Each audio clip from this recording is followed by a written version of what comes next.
Pisistratus finally got the chance to dissect the human brain in 322 BC.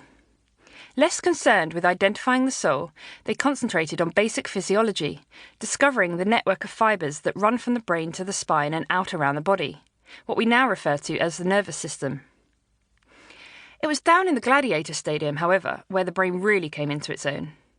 The philosopher, physician and writer Claudius Galen was forbidden by Roman law from dissecting the human brain for himself, so instead he would head to the dusty arena where he could gain a snapshot of the brain's anatomy by treating blooded soldiers whose skulls had been torn apart in combat. But it was his experiments on live squealing pigs that caused the biggest sensation.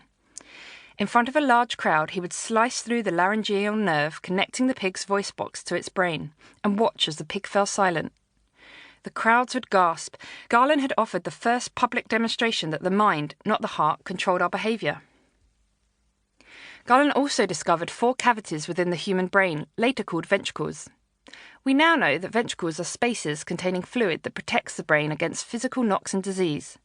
But Galen's prevailing view was that all aspects of the immortal soul floated around these ventricles. It then passed into animal spirits, which were pumped around the body. This explanation particularly suited those high up in the Christian church, who were growing increasingly concerned about the idea that the brain could provide a physical basis for the soul. How could something be immortal if it was present in such frail flesh?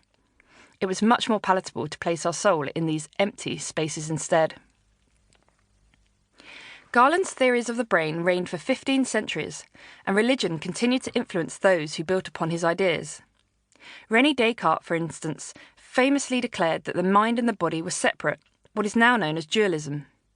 The mind was immaterial and did not follow the laws of physics. Instead, he said, it did its bidding via the pineal gland, a small pine nut-shaped region in the centre of the brain. The pineal gland would move, letting out the particular animal spirit required to carry out the soul's needs. His purpose in showing this distinction was to rebut those irreligious people who would not believe in the soul's immortality without a scientific demonstration of it. But it was in the dirty, smoke-filled streets of 17th century Oxford where things really started to get interesting. Down in the bowels of the city's university, a resourceful young physician called Thomas Willis was sharpening his scalpel. In front of a large audience of anatomists, philosophers, and interested public, he would carve up the human body and brain, demonstrating its intricate anatomy to anyone who cared to watch. He had been given permission to do so by King Charles I, who allowed him to dissect any criminal sentenced to death within the city.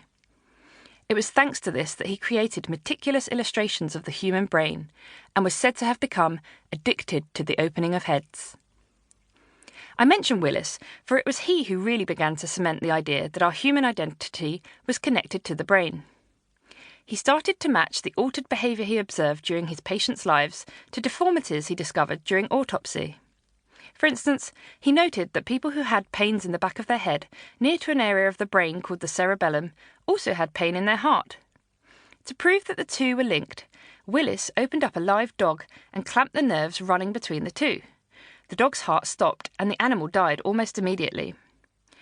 Willis went on to examine how the brain's chemistry might produce other behaviours: dreams, imagination and memories. It was a project that he called neurology.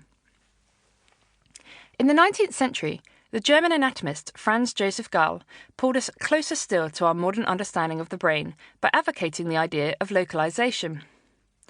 The brain, he said, was comprised of specific compartments, each responsible for a fundamental faculty or tendency, including a talent for poetry and an instinct for murder. He also thought that the shape of the skull could determine personality. Gall had a friend who had big, bulging eyes, and because his friend also had a fantastic memory and was great with languages, he believed that the brain regions responsible for these abilities must be located behind the eyes and had grown so large that they were pushing the eyeballs outwards. Despite phrenology later being discredited, Gall's idea of the brain being made up of discrete regions was prescient. In some cases, he was even correct in pinpointing their responsibilities. His organ of mirthfulness, for instance, was placed towards the front of the head, just above the eyes. In later years, neurologists would come to stimulate this area, and in doing so, make a patient burst out laughing. Gall's observations ushered in a new age of the brain, one that separated itself from the philosophy-driven science of prior centuries. To keep listening to this audiobook, I've left you a link in the description so you can do it, at no cost thanks to Audible's 30-day free trial.